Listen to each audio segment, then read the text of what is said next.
Welcome to the revolution. Hello, and welcome to Red Pill Revolution. My name is Austin Adams, and thank you so much for listening today. This is a wild time to be alive, and we're going to find out just how wild today as we are going over some of the craziest string of events that I've ever been a witness to in my entire life. And I'm sure at least majority of the people here, unless you were alive maybe during, I don't know, the 40s, this is so crazy. So we're going to jump right into it. Today, we are going to be discussing the recent string of events, everything from the train derailment in Ohio causing almost nuclear type of radioactive waste, a huge mushroom cloud basically over this city in Ohio due to this train derailment, which has gotten basically no coverage, very little, if not any coverage at all from the mainstream media as to actually how bad this truly is. It's when you see the pictures of this, it's horrifying. On the back of that, today there was two other trains that were derailed, one in Texas and one in, I believe, North Carolina. One of those also carrying toxic chemicals. Now, we are also going to follow that up with 4 different unidentified flying objects which have been shot down in the last week alone by the Biden administration and the United States military, including one of the time over Lake Michigan, in which the very first missile strike actually missed, which makes things a little bit more interesting because I don't think China's balloon had the capabilities to do that. So that makes it that much more interesting. The White House responding specifically to the questions surrounding, is this aliens? Which we will look at the White House press secretary responding to. Then we are going to touch on the recent discussions surrounding Epstein's list being released, as well as a few other things. So make sure you stick around. Today's going to be a crazy episode. We are also going to look into a pretty unbelievable, well, it would seem unbelievable if you didn't actually listen to it with me, but this coincidence between a movie that was released and the recent train derailments. Yeah, that's all I'm going to say for now. But it's a crazy, crazy coincidence, which is fueling many, many conspiracy theories surrounding all of this. So all of that and more. But first, I need you to hit that subscribe button. I need you to leave a 5-star review. Okay? When you hit that 5-star review button, I would appreciate it from the bottom of my heart. Just know that I am giving you a virtual hug, high five, fist bump, however you roll. I'll do it for you. So it's there. As soon as you do it, 5-star review. If you could, just write something up in there for me. It would help me get up in the rankings, help the podcast to grow, and I would appreciate it a lot. Head over to the Substack, redpillrevolution.substack.com. Every single week, you will get a podcast companion sent directly to your email, along with several articles about the things that we discuss directly into your email, including the links from the video, or links from the podcast, the full video podcast, the audio podcast, the clips that we pull from each one of them, so you can look at just at the specific topics that we're discussing. All of it and more directly in that Substack, redpillrevolution.substack.com. It is free to sign up. There's a link at the bottom if you would like to become a paid subscriber, but there's nothing below it other than another virtual hug and appreciation underneath that. So I appreciate you guys so much. Without further ado, let's jump into it. Welcome to Red Pill Revolution. My name is Austin Adams. Red Pill Revolution started out with me realizing everything that I knew, everything that I believed, everything I interpret about my life is through the lens of the information I was spoon-fed as a child. Religion, politics, history, conspiracies, Hollywood, medicine, money, food, all of it. Everything we know was tactfully written to influence your decisions and your view on reality by those in power. Now, I'm on a mission to retrain and re-educate myself, to find the true reality of what is behind that curtain. And I'm taking your ass with me. Welcome to the revolution. All right. The very first thing we are going to jump into today is the Ohio train derailment, which is resulting in lawsuits, dead animals like schools of fish being floating down the river dead as a result of all of the toxic chemicals that have been released from this train derailment. And again, there's very, very little media coverage, if any at all, actually happening here. And when you look at these pictures, I cannot fathom living in this town. I cannot believe they have not completely told everybody to leave. It's horrific to actually look at. It looks like a nuclear event when the whole sky has turned black around this city. There's a huge, like, almost mushroom cloud that came up as a result of this. And so let's go ahead and read this article. We'll talk about some of the things that are going on here and see if we can tie some of them together, because it gets quite interesting. All right. Now, this article is coming from Yahoo News, and it starts by saying that the Ohio train derailment results in lawsuits, dead animals, and lingering questions about toxic chemicals. And this was written on February 13th.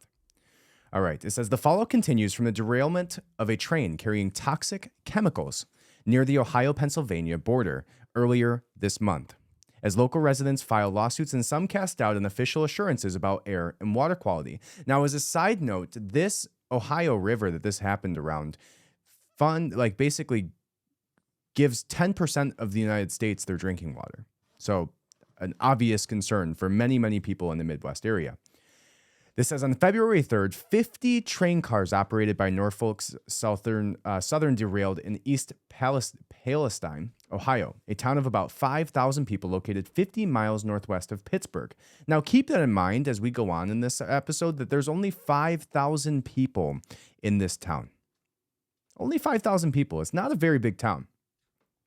That derailment resulted in a massive fire, and Governor Mike DeWine ordering an evacuation, so it has been evacuated since February 5th. Within the last 2 hours, a drastic temperature change has taken place in the rail car, and there is now the potential of a catastrophic tanker failure, which could cause an explosion with the potential of deadly shrapnel traveling up to a mile, DeWine said in the statement, adding that those with children in their home who choose not to evacuate would be subject to arrest. Whoa. Last Monday, Norfolk Southern released toxic chemicals from 5 of the derailed tanker cars in an attempt to preempt a larger explosion. One of the chemicals they were most concerned about was vinyl chloride, a colorless gas used to make plastic products. According to the National Cancer Institute, exposure to the gas is associated with an increased risk of rare form of liver cancer, as well as primary liver cancer, brain and lung cancers, lymphoma, and leukemia. Wow, and that is what they're making plastic products with. Maybe not something that we should be ingesting in the first place, but obviously even more concerning if it's just leaking into the air around you. Concurrent with the releasing of the chemicals, DeWine and Pennsylvania Governor Josh Shapiro issued a wider evacuation order for the area around East Palestine, stating the controlled release process involves the burning of railcar chemicals, which will release fumes into the air that can be deadly if inhaled. Based on current weather patterns, the expected flow of the smoke and fumes, anyone who remains in the red affected area is facing grave danger of death. Anyone who remains in the yellow impacted area is at a high risk of severe injury, including skin burns and serious lung cancer or lung damage. 2 days later, DeWine issued a statement that it was safe for residents to return home, saying, "Yeah, no thanks. Air quality samples in the area of the wreckage and in nearby residential neighborhoods have consistently showed readings at points below safety screening levels for contaminants of concern. Based on this information, state and local health officials determined that it is now safe for the community members to return to their residence." Now, this is a decently long article, but we get the gist of it, right? That's horrific, right? Horrific. 5,000 people in this town, and how many in the surrounding areas that are having to leave because of a controlled release of these chemicals, these toxic chemicals, which, according to them, if you're even around that area, will kill you. And if you're close to the area around that area, you might just die slowly. And very, very little news coverage. And again, if you look at the pictures of what is out there, And what this looks like, I would never want to go back to that home of mine again. I can't imagine bringing my children into that house after all of those toxic chemicals in the air. You think they're just gone? You think they didn't just settle? Like, people are relating this to Chernobyl levels of nuclear waste is what they're relating this amount of chemicals to in this town of Palestine. So what makes this even more interesting is that today, February 13th, there was 2 more train derailments. 2 more train derailments. One in Texas and one in South Carolina. One of those train derailments carrying hazardous materials. So, this says a train has derailed in the Houston area. This comes from Citizen Free Press. Official reports the train was carrying hazardous materials, prompting Union Pacific to monitor air quality in the site crash, according to the Splendora Police Department. What are the odds? Now, it says hours later, a train derailed in Inori, South Carolina on Monday with no reported fatalities, and CSX Transportation, which owns the railway, is a site along the emergency cruise. Now, one thing I'd like to go back on in the original thing, the original derailment was that it was the result, if I'm not mistaken here,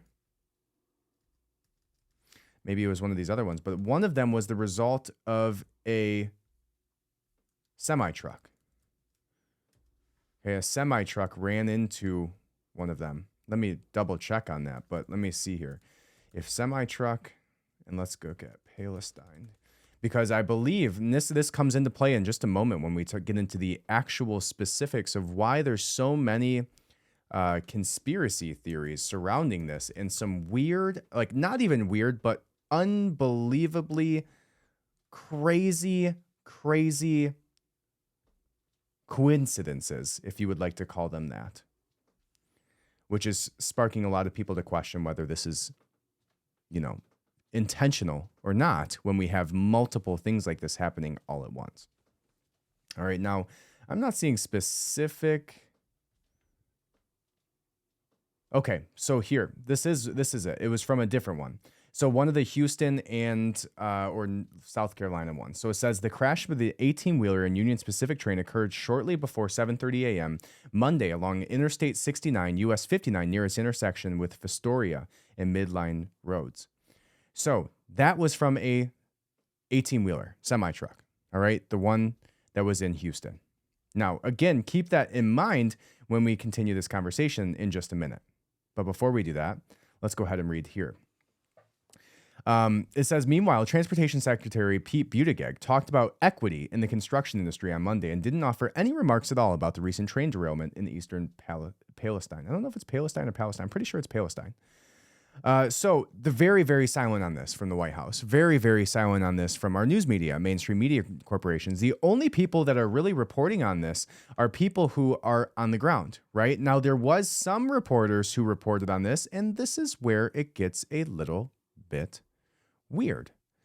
A reporter was arrested during a news event about the Ohio train derailment.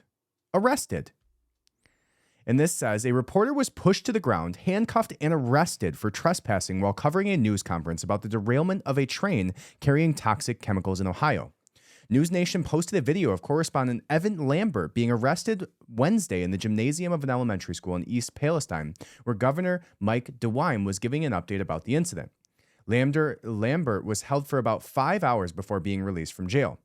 I'm doing fine right now, he said. It's been an extremely long day. No journalist expects to be arrested when you're just doing your job, and I think that's really important that it does not happen in our country. Yeah, well, it shouldn't, unless he was doing something that we haven't read yet, but there is something called the freedom of press. At the end of his news conference, DeWine said he didn't authorize the arrest, and reporters have every right to report during briefings. Yes, they do. If someone was... Excuse me. My goodness. Might have been some of those train chemicals. All right. If someone was stopped from doing that or told they could not do that, that was wrong. A following statement from the governor's office said DeWine didn't see the incident because of a bank of cameras blocked his view, but he did hear a disagreement towards the back of the gymnasium. DeWine has always respected the media's right. Yeah, screw off. Mike Vicaria, News Nation's Washington Post bureau chief, called the arrest an infuriating violation of the First Amendment.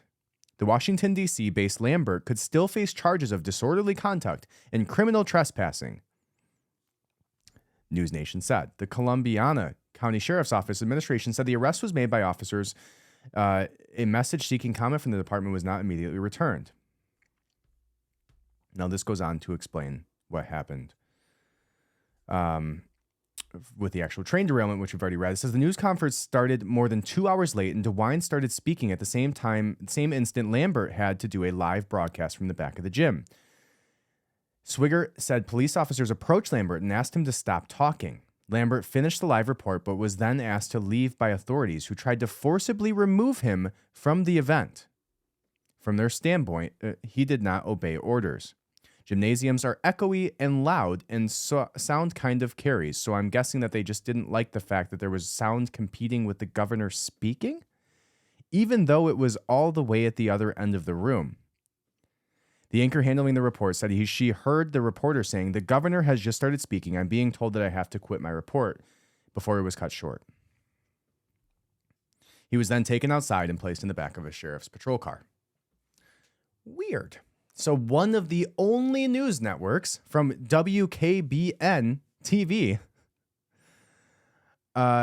which is who captured the video of him being put on his face on the ground and being handcuffed, had one of the reporters, the News Nation reporter, which is who he was associated with, arrested for even trying to talk about this, even trying to be there and have a discussion around this. He was arrested by sheriffs. Now, let's look at one more coincidence when it comes to the trains, which is that there is a movie with Adam Driver as the lead, which was shot in Palestine, Ohio, about a train that derailed, releasing toxic chemicals and causing a mass exodus of the public to get away from the deadly fumes. A Hollywood movie on Netflix right now called White Noise.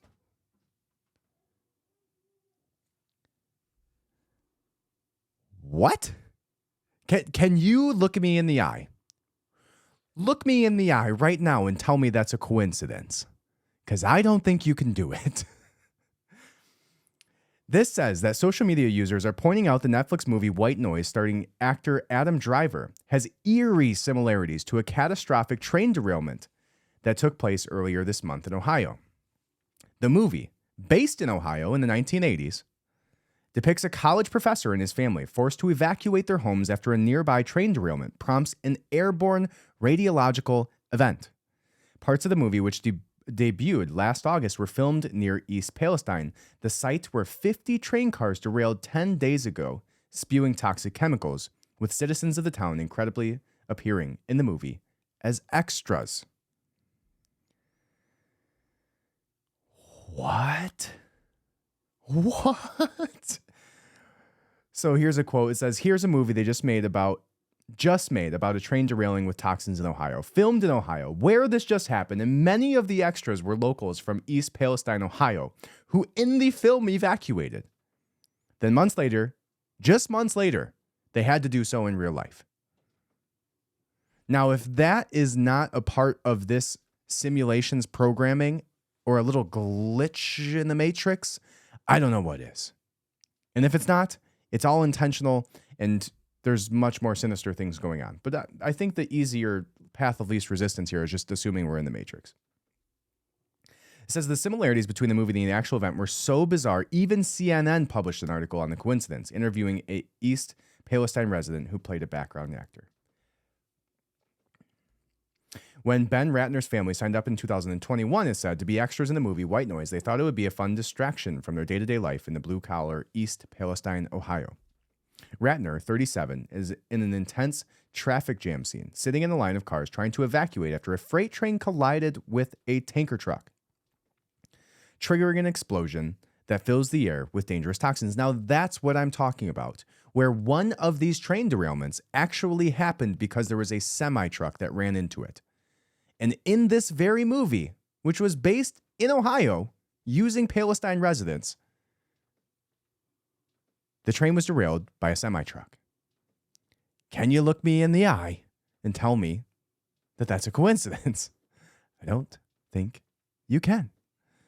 The 2022 movie was shot around Ohio and is based on a novel by Don DeLillo. The book was published in 1985, shortly after a chemical disaster in India that nearly killed 4,000 people. The book and film follow the fictional Gladney family, a couple and their 4 kids, as they flee an airborne toxic event and then return home and try to resume their normal lives. All of a sudden, it hit too close to home, the father said. The mysterious parallels between the movie and real life come as a Norfolk Southern Railroad train traveling from Illinois to Pennsylvania derailed in a massive fiery disaster on February 3rd. With 5 train cars carrying noxious commercial compounds like vinyl chloride, which is known to cause cancer, officials ordered mandatory evacuations of nearby areas and controlled releases of some of the toxic compounds. Since then, animals nearby, as far as 10 miles away, have been developing illnesses and dying from the toxic chemicals that contaminated the area. Despite health issues animals are exhibiting, officials gave the all clear for residents just 5 days later. Whoa. Let's go ahead and watch this trailer with Adam Driver. If it gets to be loud or annoying, we'll stop it, but I don't think it will be. But let's go ahead and listen to this, and you can hear this trailer from this movie about what just exactly happened in the programming of The Matrix. Here we go.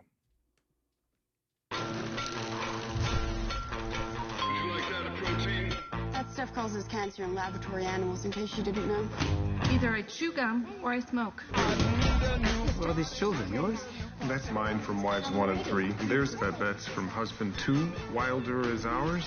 We're each other's 4th. Life is good, Jack. I hope it lasts forever.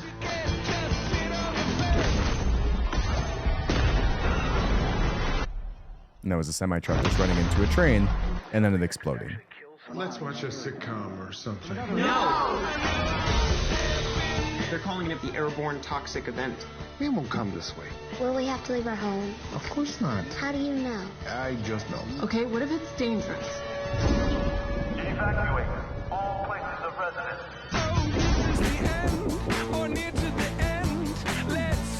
We have a situation.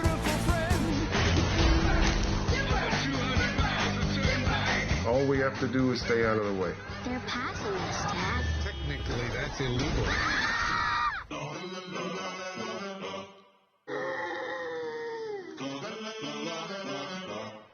Do sheep have lashes? Ask your Now, this was up for an Academy Award, by the way. father. We're going sideways. Dad, do sheep have lashes? Doesn't anyone want to pay attention to what's actually happening? There's a bunch of people in hazmat suits walking around. There are 2 kinds of people in the world. Killers and dyers. Most of us are dyers.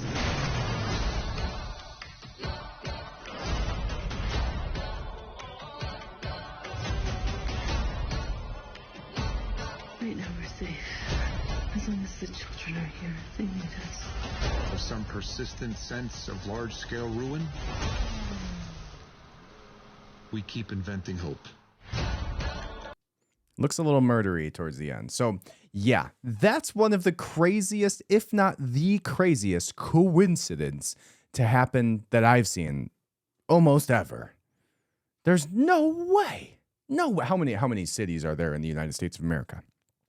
Let's just cut it off there. There's a 2% likelihood that it happened in Ohio. 2%. Now, in Ohio, how many cities are there? Let's say there's 1,000 cities in Ohio. There's probably more. Maybe I'm wrong. There's less. Let's say there's 500. There's 1,000 cities in Ohio. Let's say 1,000. That means there's a point, and my math's going to be wrong here, 0.002% likelihood that it happened in this city, in this state. Then let's get into the likelihood of the time frame within a year of this movie being put out. Then we talk about 0.0002 going to I don't know, call it 150, 300 years that you want to play that timeline where trains could get ran into, maybe by semi-trucks, maybe the last 50. So even call it the last 50. Whatever this math is doing, it's a wildly unbelievable statistic that this happened in this way. There's no statistical probability that this actually occurred in this manner, in the same place as this movie, where it occurred in this manner.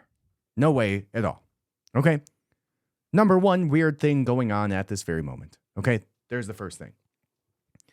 All right?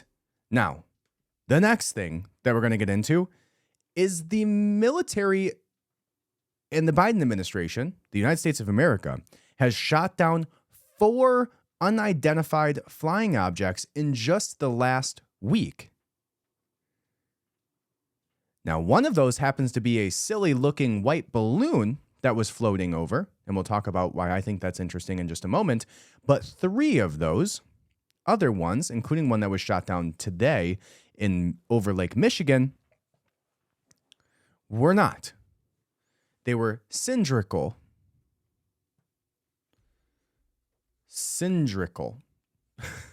So, our White House actually spoke out about this and said, and was asked the question, are these aliens? So we'll watch that in just a moment. But let's go ahead and read this article first. But the White House actually spent the afternoon telling reporters that they shouldn't be worrying about an alien invasion. That just happened, okay?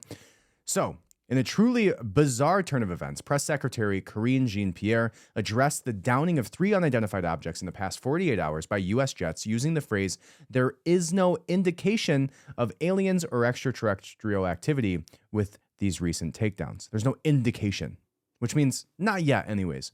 Jean-Pierre added that she wanted to make sure the American people knew that. All of you knew that. And it is important to say that from here because we've been hearing a lot about it. Oh, have you? Of course you have. And that's where we're talking about these little sprinkles, right? Sprinkles. All of a sudden, UFOs are going to be something the government's been talking about. And we did a whole episode, I don't know, 20, 30 episodes ago about Project Bluebeam. If you don't know what Project Bluebeam is, we'll talk about that in just a minute. So let's address this first.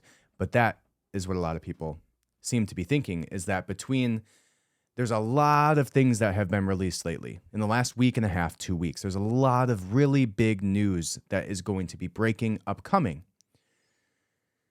From the Epstein documents to a self-admitted black flag event, which happened, well, maybe not black flag, but a false flag, and not a false flag either. Biden administration admitted to basically blowing up the Nord Stream pipeline. So we'll see how that ties into it in just a minute. But let's go ahead and listen here to what the press secretary has to say about UFOs. Make sure we address this from the White House. I know there have been questions and concerns about this, but there is no indication of aliens or extraterrestrial activity with these recent takedowns. Again, there is no indication of aliens or terrestrial activity with these recent takedowns. Wanted to make sure that the American people knew that, all of you knew that, and it was important for us to say that from here because we've been hearing a lot about it. Yeah. Because you guys have been telling us the stories about them. Why would you not be hearing about it? And also, how would you be able to tell us if it was aliens or not? Right? She also said, would you tell us if it was aliens? And she responded, I'm not. I love E.T., the movie, but I'm just going to leave it there. With all seriousness, I know there are a lot of questions about the flying objects. So she didn't answer that question. The press secretary then handed over the National Security Council spokesman John Kirby, who did say, I don't think the American people need to worry about aliens with respect to these crafts, period. I don't think anything else needs to be said there. My understanding is that the top officials at the Pentagon, when asked explicitly if they were ruling out any kind of extraterrestrial presence, said they weren't ruling anything out. And yet at the beginning of today's briefing, albeit with her usual winning smile, Ms. Jean-Pierre seemed to rule out any extraterrestrial activity.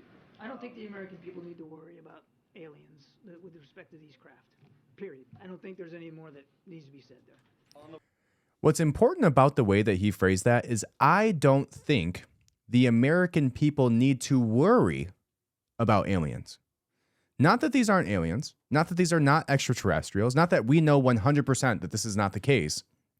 What he said was, I don't think the American people need to worry about aliens with respect to these crafts. So, two parts of that linguistic programming for you there. I don't think is a passive statement. Not I know. I don't think the American people need to worry about aliens with respect to these crafts. It's all in how you say it, right? He says, I don't think the American people need to worry about aliens with respect to these crafts. But he could have said, in the same words, I don't think the American people need to worry about aliens with respect to these crafts. Period. Right? The same statement can be said with different tonality. With the words that he said, it doesn't matter. When you look at the words, he's not ruling it out. He's not saying, no, absolutely not. These are not aliens. Absolutely not. These are not extraterrestrials. And some people are believing, again, getting back to the overarching conspiracies surrounding this right now, some people think that they're actually programming the general public to believe that that's what is going on here, because that's how it would appear, right? There's not too many press secretary meetings with the White House where you have not only the press secretary, but also the, White House National Security Council Strategic Communications Coordinator, John Kirby, also coming out and talking about aliens because they shot down UFOs. That is what's happening right now in the United States of America and in the world in 2023. And 3 years, 5 years, 10 years ago, you were called crazy for talking about aliens, like it was actually a possibility. Right? It says speculation over the objects was running rampant when they were described by military officials as metallic and balloon-like, with some reports indicating that they have no identifiable propulsion systems and have even interfered with equipment and military jets that got close to them. Glenn Van Herrick, an Air Force general who commands NORAD and U.S. Northern Commands, was asked whether the Pentagon was ruling out aliens regarding the objects and replied, I haven't ruled out anything at this point. We will continue to assess every threat. Questions are being asked about the complete lack of details on the objects, on what they are, and the fact that Joe Biden hasn't even commented on the takedowns. And here he is, completely ignoring the questions. Mr. President, do you know who sent the object? Were you able to recover it yet? Was it a balloon, Mr. President? Okay. I mean, that's useless. She's literally 70 yards away screaming. So I can't imagine he could hear somebody 5 feet from him with his hearing aids probably as low as they are, let alone as far as this reporter was. So I would take that with a grain of salt. Now, Rand Paul tweeted, as ranking member of the House Homeland Security Committee, I demand the President of the United States and Department of Defense tell us what they know and what they don't immediately. And that was today, this morning. Kirby claims the Biden administration has been transparent as we can be. And that's what he says in this statement here. Because it's so unprecedented, should the public be hearing from the president directly on this?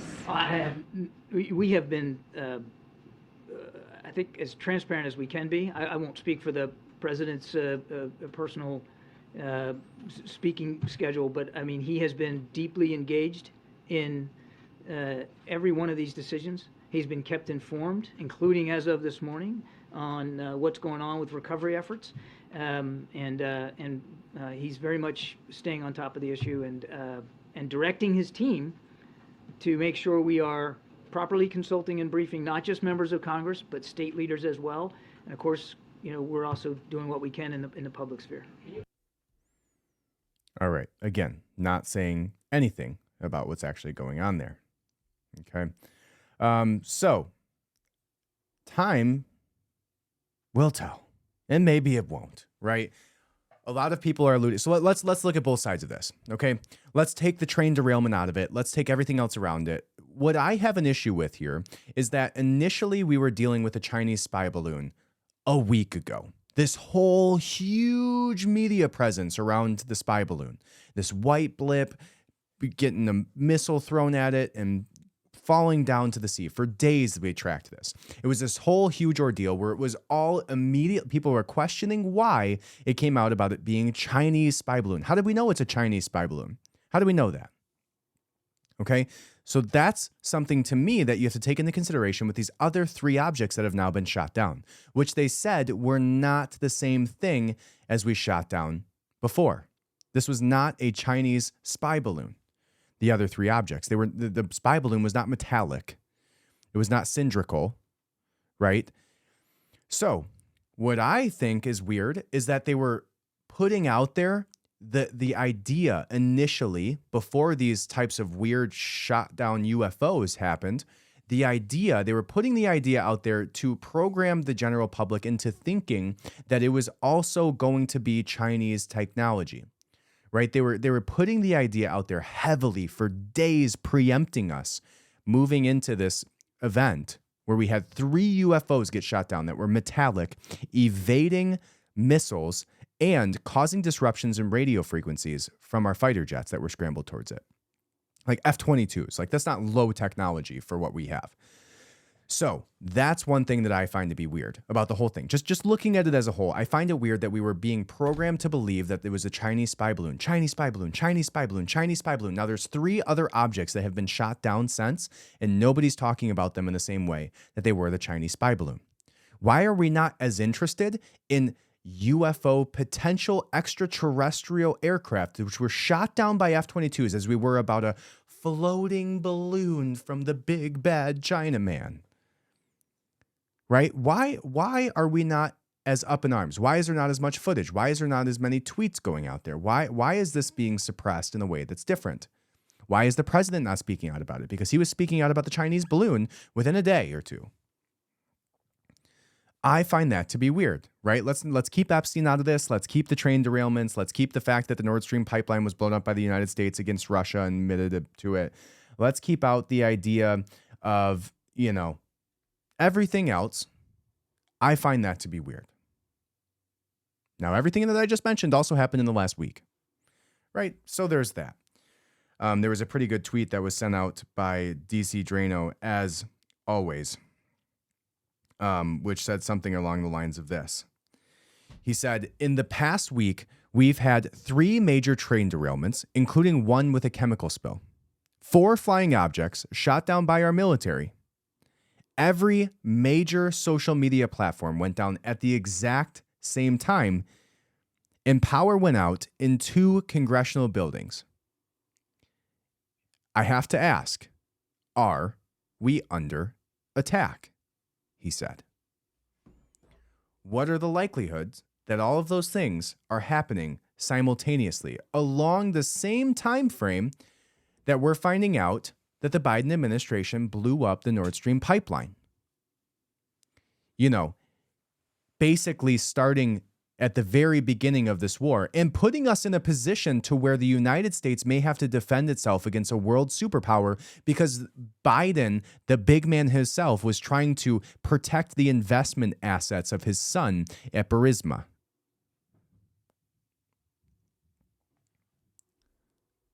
So, let's see what else they have to say about it. But actually, let's go back, because what if we are under attack? Who at this point would that be from, right? If we're finding out that the Nord Stream pipeline was blown up by the United States, which we kind of all knew already, right? We all kind of knew that, but it being finally put out there that was actually what happened. Now we have a huge chemical spill leaking into the water systems of the everyday Americans. Now we have 4 incidents where we have to scramble fighter jets over U.S. airspace to shoot down UFOs. All social media companies went down simultaneously at the same exact time. And 2 congressional buildings lost power at the same time as well.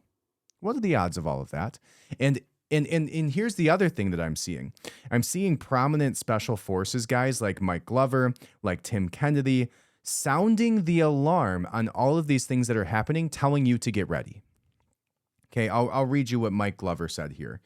And if you don't know about Mike Glover, let me pull up his account and see what his credentials are, or if it'll even say. But as far as I know, he was some type of, tip of the spear special forces American war hero. And what he said was this: if I was the enemy, I'd create distrust in people and institutions through social media, sabotage and burn supply chains, spy on key infrastructure and defense, and distract everyone away from the real intent before I struck. Thank God none of that would ever happen here. Now, he had some people commenting on his post as well, saying, man, this feels a lot like shaping operations. And Mike Glover commented back and said, exactly, OPE.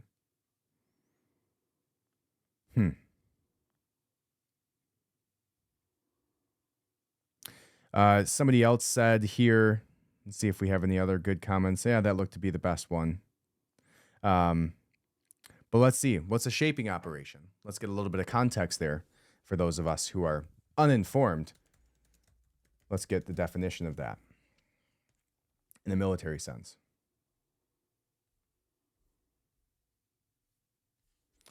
Shaping operation, military definition.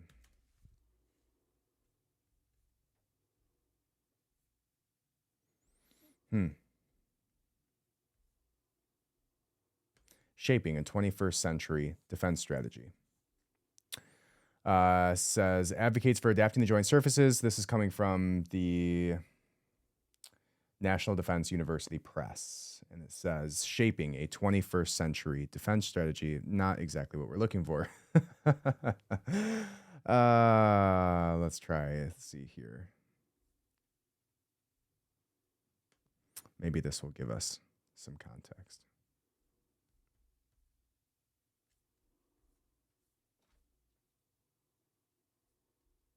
And maybe not. For the sake of the show, let's move on. But it's very easy to conclude what that means, right? Shaping the general public's opinion, a sleight of hand position between one to the other. I'm trying to show you what's going on, like kind of the old, look at this, I got this left hand here, and then poof, hit you with the right. Is what I assume they're talking about, right? Shaping the general public's opinion and getting you to look one way while something else is going on in the other. And if this was going to happen and we were preempting, the same way that we took some type of action on the Nord Stream pipeline, what if Russia was taking these actions on these types of things like the UFOs situation? Maybe they have drones up there. Maybe they were the ones that are carrying out these hazardous material train attacks.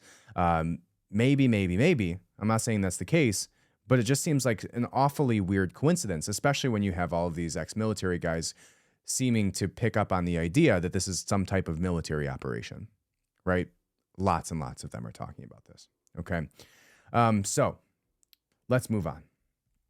All right. There's another article here that talks about it, which says the U.S. military's first shot at unknown octagonal object over Lake Huron missed, officials said, which is pretty bizarre. Here's the clip.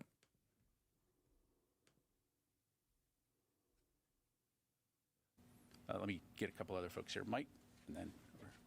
Thank you, Pat. The only reason the American people know about the first balloon is because a couple of guys in Montana spotted it and it leaked out. My question is, if it had remained secret and had not become a spectacle and arguably an embarrassment to the White House, would you have shot it down or allowed it to continue on its way? So you're asking me to speculate? Sure. So Mike, I'll kind of just push back a little bit at the assertion there. So first of all, again, what made this balloon different was the length and duration that it was over the continental United States. Look, we track activities all over the globe on a daily basis, some of which will remain classified because, again, we don't want to reveal sources and methods. In this particular case, I can tell you that there were efforts underway to make that public. Montana journalists reporting notwithstanding. All that to say, look, there are going to be times when there's activities happening that we're monitoring that we're not going to go public, especially if it doesn't present a particular or pose a significant threat to the American public. But again, as we monitored that balloon, there was an effort underway to ensure that folks understood what this was, especially given how visible it was. And I'll just stop there. Thank you. All right. So this article goes in to say that the U.S. military jet that downed an unknown object in the Michigan sky on Sunday missed on its first attempt over Lake Huron, officials told Fox News. The Air Force F-16 jet was using a Sidewinder missile to attack the target. The first Sidewinder heat-seeking missile missed the target.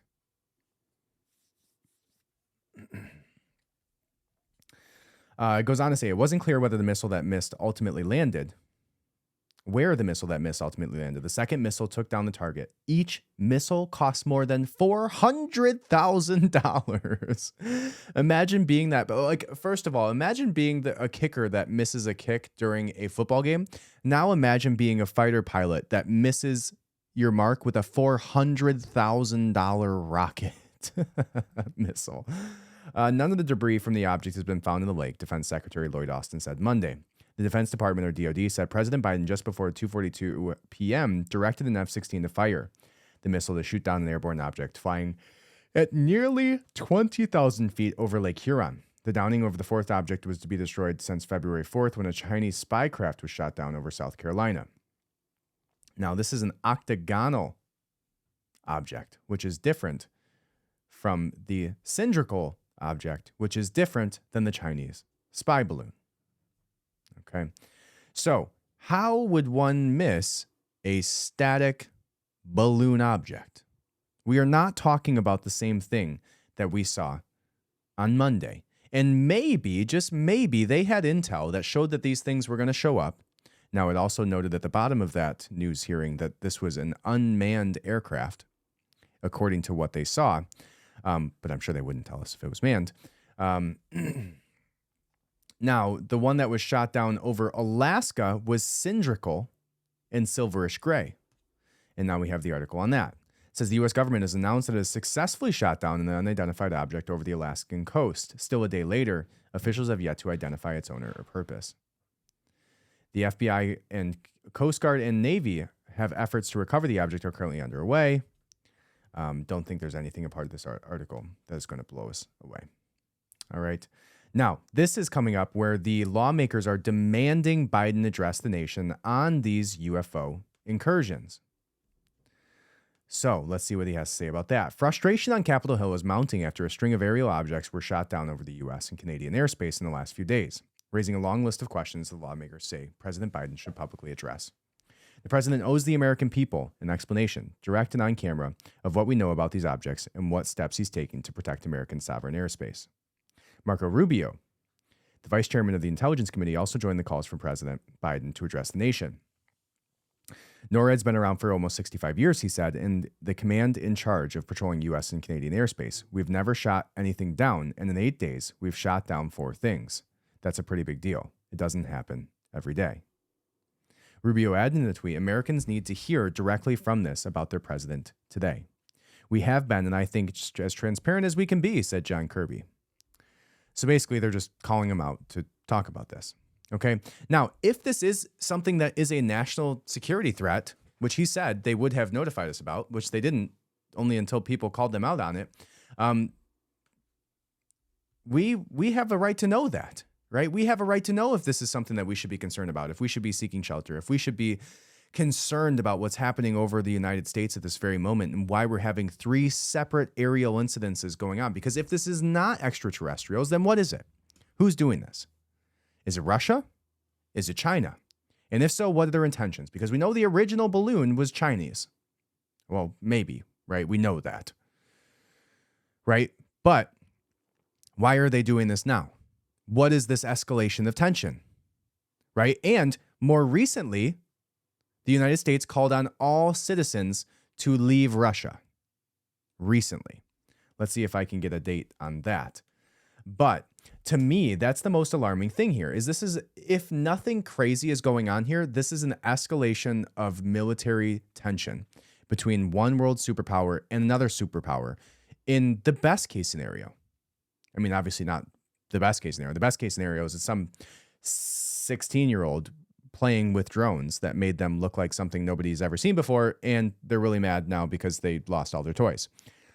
But besides that, what seems to be the best case scenario here is that this is some type of escalation of tensions between military world superpowers during one of the very first hot wars of nations that we are now a part of, especially during the timing of the Nord Stream pipeline coming out as being, our responsibility. So, what was I looking up? I don't know. But yeah, so that to me, if nothing else, oh yeah, Russia fleeing. Okay, United States, Russia, evacuate order. All right, let's see what we have to say here. U.S. orders family members of the embassy staff to leave Ukraine. Okay. Americans ordered to evacuate Russia. And this was 11 hours ago. Let's see if I can get a better source than this.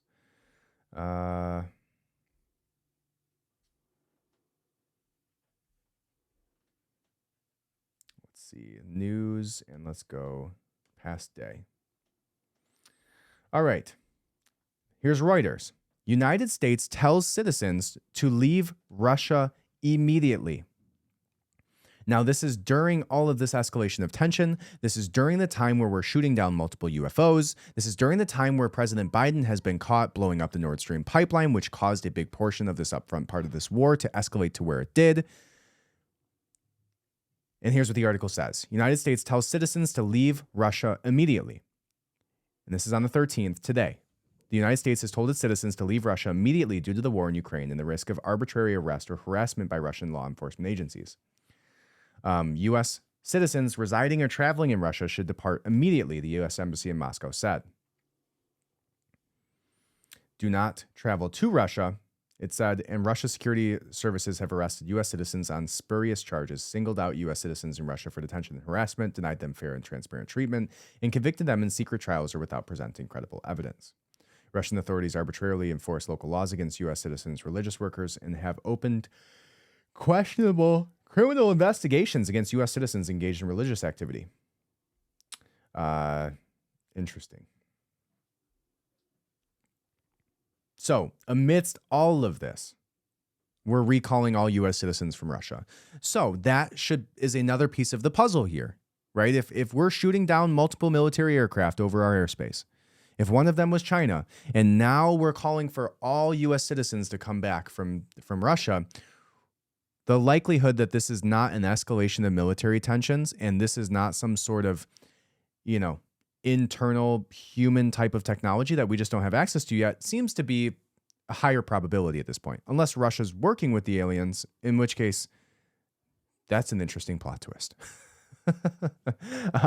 Now, one of the last things that we're going to touch on here is going to be the Jeffrey Epstein documents. So here's my deal. Let's close out the UFO thing. I don't know, guys.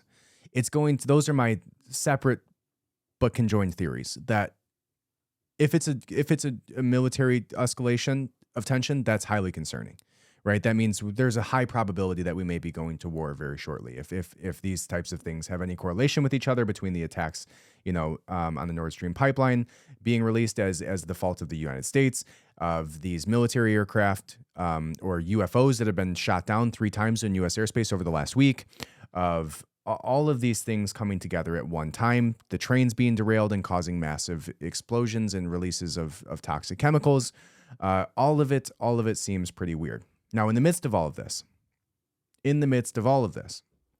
you have several other things going on, which I will pull up here as well. I posted this the other day, and again, coming from DC Drano, it says these balloons sure have been a good distraction from Pfizer admitting gain of function for COVID strains to boost profits in vaccine affecting menstrual cycles and fertility, Hunter Biden's partial ownership of a Ukrainian biolab, and Biden caught blowing up the Nord Stream pipeline, right? 3 huge news stories which have flown under the radar during this time as a result of a balloon. All right, now another big one that everybody's alluding to is the fact that Jeffrey Epstein's documents with the names of associates to be made public. All right. Now, if you've been following me for a while, you know that I made my channel building off of all of the stuff that happened at the very beginning, following all of the Epstein situations while it was unfolding over a year ago now, and the Ghislaine Maxwell trial. All right. Now, this goes on to say that the last batch of documents with the names of those associated with deceased financier Jeffrey Epstein will be unsealed in the near future, according to media reports. Daily Mail reported that the material is expected to be made public in the coming months, nearly 4 years after Epstein took his own life while incarcerated in a New York Federal Corrections Facility. The documents are expected to contain the names of associates, victims, and employees connected to Epstein. They refer to alleged perpetrators or those accused of serious wrongdoing, as well as law enforcement officials and prosecutors. Epstein was associated and friends with many public figures, including Bill Gates and former President Donald Trump and Bill Clinton. It was not clear if those names will be mentioned in the materials. Prince Andrew, who was accused of having sex with Epstein's victim Virginia Roberts, now Virginia Giuffre, underage, and an attorney of Alan Dershowitz are understood to be among the individuals mentioned in the papers, according to the Daily Mail report. The documents have been sealed since Epstein killed himself in 2019, in quotes, and were used in the defamation case brought by Roberts in 2015 against Maxwell. She was eventually convicted of sex trafficking and recruiting minors for Epstein. The lawsuit was settled and the materials have now been gradually released ever since. Some of the people slated to be identified include John Doe 5, a victim who gave evidence at Maxwell's trial using only her first name, the report said. Another is an assistant district attorney. Another is described as a public figure by Maxwell's lawyers who objected to the name becoming public. John Doe 23 is deceased but was accused of serious wrongdoing, the documents state according to the Daily Mail, and they are not identified by name. Okay. Now, I released Epstein's. Everybody's been calling for this release of the Black Book. Like, everybody, tell us all his associates. I released his Black Book almost 10 months ago. It's on my Substack right now. You can go back in the files of my Substack and find the coverage that I did and find this Black Book that everybody's been talking about. I don't know. I don't believe that's what's being made public here, but it was like basically all of his contact list of everybody he was ever associated with. All of the owners of industries, all of the owners of companies, all the financial JP Morgan Chase high up people, all of the presidents and all of the royalty, all of them, all of the celebrities, all of the musicians were all in this book that I posted, written in Epstein's handwriting. Okay, so it's not like we don't have a clue as to who these people are. Right, I don't know what everybody's waiting for to persecute these people. We already know that Prince Andrew, like what the hell do you think is going to happen once Prince Andrew's name is released on this? You think he's all of a sudden going to be prosecuted? No, nothing's going to happen. Right, and you've probably heard this before. The reason they haven't released this list is because they are on it. High-level judges, high-level politicians, very well-known celebrities, presidents, kings of countries, royalty, highly famous musicians and actors. All of them. Bill Gates himself is on that list. And we know it as a fact. And nothing's happening to him right now. In fact, the establishment is taking his advice on every little nutritional thing he ever feeds them, with no positioning as a doctor to be able to do so. No credentials to be able to do so. Okay? So let's keep that at the forefront of our minds when all of this stuff is coming out too, that we have other things to pay attention to that are going on. Don't let a Chinese spy balloon distract you from the fact that some of the most egregious perpetrators of sexual assault against underage children is about to be released very, very shortly. So, in the meantime, keep your eyes open, okay? Maybe get prepared a little bit, right? And I'm not an alarmist. I'm not calling you to, go stock up on I don't know, beans. But I do think that if all of these things are escalating to the way that they are, the potential likelihood of something happening where you need to be prepared is just getting higher, right? So do what you need to do to protect your family, right? And in the meantime, sign up for my Substack, redpillrevolution.substack.com. Go ahead and subscribe and leave a 5-star review. I would appreciate it. Again, from the bottom of my heart. Yeah. Have a great day, guys. Welcome to the revolution. Thank you. Welcome to the revolution.